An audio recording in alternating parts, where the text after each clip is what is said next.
What's up guys, that got the pencil here, and you know what? I think the androids are slept on. No, not Cell, he gets a lot of recognition that I believe he deserves. No, not those two either, though I will probably talk about Dr. Gero later. These three, the androids, or the android and the two cyborgs, or the biomechanically advanced human and the one android, whatever you want to call them. But you saw the video title, we're talking about Android 17. Or Lapis, and to me, one of the most interesting characters in all of Dragon Ball. Now, why? He's just some brat, right? I mean, that's what Toriyama's editor thought, but I'm not Toriyama's editor.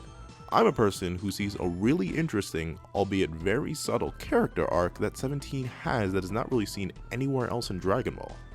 We watched the birth of a warrior, of a person who never really thought of combat in the first place. Let's talk about Android 17, and how he learned to be a true warrior. So a big reason I find this arc so interesting is because of where Android 17 starts. And no, I actually don't mean his introduction. I mean as Lapis. He was just some punk teenager with his sister, going around and causing havoc like any chaotic teenager would. But he wasn't a killer, a murderer. He was a free spirit controlled solely by his desires and dreams. It's a natural part of him to be guided by his desires. However, unfortunately for Lapis, he was captured, torn apart, dehumanized, and turned into a monster in a man's skin. Or at least that's what Gero wanted. And that's what he appeared to be in Trunks' timeline and his initial appearance in the main one. When he first shows up, he ruthlessly slaughters Dr. Gero. He then proceeds to watch his sister thoroughly dismantle Super Saiyan Vegeta, piece by piece, arm by arm. He promises the Z-Fighters that he himself will not step in unless they do. And honestly, if not for Trunks' own trauma about the future murderers of mankind, 18 would have likely stopped at Vegeta. And I do not mean kill when I say stop. As early as the first encounter, the superhuman warriors and android show themselves as oddly passive. They never actually actively attack anyone outside the man who tortured them. It was Trunks who threw the first blast at them, and even then, they didn't really respond that violently. It was Vegeta who antagonized 18 and challenged her to a battle. It's Trunks who breaks the rules of the duel and triggers 17's defensive response of dismantling the Z-Fighters. So far, Android 17 and his sister have proven one thing. They aren't really warriors. They do not vie for power or really desire conflict or combat. They simply view themselves as supreme, 17 especially. They use their powers as some punk teenagers would, to get back at those who wronged them and to defend themselves. Their honest passive nature is truly shown at the end of the encounter.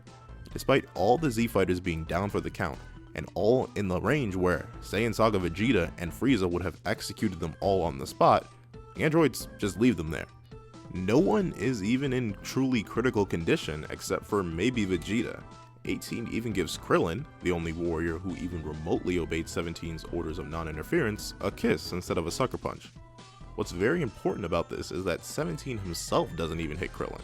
It shows that he's a character who relies on and sticks to his word, and has no real incentive or willingness to fight or kill in life beyond completing his prime directive, killing Son Goku. And wanna know what the best part is? He still takes his time. Android 17 is not a killer. He's not even really a fighter. He's just a proud kid. He wants to have fun still. He wants to enjoy the trip. He wants to go get a car to ride across the countryside, so when they go kill Son Goku, it's a memorable experience where the journey matters and not so much the destination. Android 17 is a being beyond the previous Galactic Emperor by leaps and bounds. He could easily flown right on over to all the suspected locations of Goku and killed him in seconds. Goku was weakened. No one was even remotely strong enough to provide 17 a challenge. It would have been so simple. However, this road trip teaches us about 17 and his fellow cybernetic combatants. They do not enjoy death. The anime does muddle this by having them kill some people with no regard. However, in the manga, this never happens. The two are troublemakers, yes, but not tormentors. Sure, they rob, steal, and occasionally destroy, but they never actually kill anybody. Android 17 benefits from this, as it shows him as ambivalent to his prime directive, which is to kill someone. Even when they find that Goku is not at home, 17 isn't really mad. He's just slightly annoyed and proceeds to fly off to get the job done at Kame House. And this is where 17 is forced to shift his perspective. He started a troublemaker, but he was a human one. His only superpower really was a gun. Then he was forced to evolve into a troublemaker that had no equal. In his mind, no one compared to him, not even his own sister, and as far as Android 17 knew, 16 was similar in power to both of them. So when forced to confront someone else who once shared the same exact prime directive of killing Son Goku, someone else who had no choice in becoming what they were due to their creator holding a grudge that they had nothing to do with, someone who rivals him in raw power, 17 is in shock. He figures it impossible. This is the same Namekian that he defeated with ease not that long ago. Now they were trading blows. They were fighting. 17 had never experienced this, but unlike the last person in the series who had never had to exert effort before in their life and who freaked out and hated that his supremacy was challenged, Android 17 relishes in it. He slowly learns to enjoy combat. Seeing a real warrior in Piccolo, fighting a true warrior in Piccolo, sparked a fire within Android 17. The fight made Android 17 realize even more about himself. It made him discover the importance of his unnatural evolution. By never being pushed before, Android 17 never had any reason to truly test himself, see his limits, see if he truly enjoyed his new purpose in life, which was combat. But since Android 17 was pushed, he begins to understand the importance of his new abilities, the power to push forth a powerful offense and maintain a stalwart defense. This one fight formed an inexplicable bond between 17 and Piccolo, and this is shown when Cell arrives. Upon realizing the truth of the biomechanical abomination, both people who were just fighting to destroy each other turn against their common enemy. However, this is where Android 17's main factor of pride and arrogance gets to him. He refuses to run from Cell. 17 believes himself to be the peak of creation and charges into a futile battle with the being beyond him in the empowered Cell. He is saved by Piccolo and proceeds to watch the fight between 16 and Cell, still not retreating despite the many requests from both Piccolo and Android 16. It is his arrogance and pride that keeps him there, insisting that together they can finish Cell, that he is not the one to run, that he is the best. And that is where the story of Android 17 seems to end. He's absorbed by Imperfect Cell, and honestly seems to vanish from the series for a while. If Android 17 ended here, I would not like him as much. However, luckily enough, he doesn't. He disappears for a long while, and only shows up to give energy to Goku for the Super Spirit Bomb for a little bit. However, I don't really care about that 17. I care about the Android 17 from Dragon Ball Super, the Impartial Warrior. Cell did something for 17, just as Piccolo did. While Piccolo had awoken a love for battle and conflict within 17, Cell had awoken three things: a pragmatism, a mortality, and an inferiority. Cell shattered 17, breaking his world open as easily as one would crack an egg open. It made 17 realize that his purpose in life was strange, if not pointless, and that he must be calmer and take a less destructive approach lest he be destroyed by a power greater than his own. The mortality Cell awakened within Android 17 allowed him to realize that despite his superhuman status, he was still human. He still could be defeated, overpowered, killed, and destroyed. It did not matter that he had infinite energy, that he could fly, that he could annihilate stars with a single blast. There was something greater, and there always would be. Thus, he realized that he must live out his mortality doing something that makes him happy, and that's why he goes to become a park ranger and trains to be able to defend against his mortality and protect those he cares about, from his island, to his wife, to his children. Finally, Cell awoke an inferiority within Android 17. 17 realized that there will always be people stronger than him, and that what he thought he was, being the peak of creation, was something that he never was and likely never could be. This was both good and bad. Cell and Piccolo forced 17 to humble himself, a necessity for an arrogant person like Android 17 was. However, Cell also served the double purpose of breaking Android 17. Cell awoke a view within 17 that there is no real point in fighting against the higher power, and this is the issue. Android 17 does not even care that his world could be erased, because he assumed that the higher power that was going to erase the world, the multiverse, is beyond his power, just like Cell was. Thus, there's no point in fighting back, even when Goku offers it. However, a through line presented between both the manga and the anime of Dragon Ball Super is the idea of debt. Android 17 joins the team in both versions due to a debt. One debt is more personal, and for that reason, I personally prefer the manga's reasoning. Upon hearing that Krillin is in the tournament, Android 17 decides to join. He does this because Krillin saved Android 17 and his sister by removing the bomb that lay within them without asking anything in return.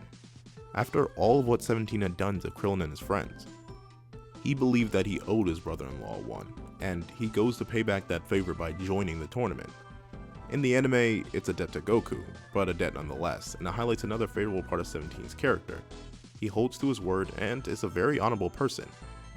Now, the tournament is very, very long, but I want to highlight a few points about it that really help Android 17 as a character.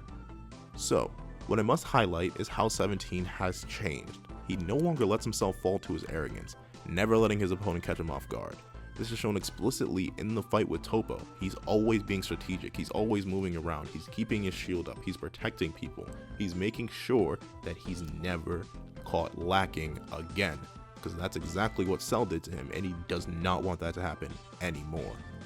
Now, he attacks with precision, strategy, and a playful air that maintains his old character. When he's fighting the girls of Universe 2, all he does is mess with them a little bit. He still makes sure that he stays at a position of power where he's never truly in danger, but he still messes around, throws them around on his shield, messes them up, and when fighting the final 3 fighters of Universe 2, what does he do? He chokes around again. He ends up messing with them, he coaxes them into fighting him, but he knows the situation better, and he knows that he truly cannot be overpowered by these 3.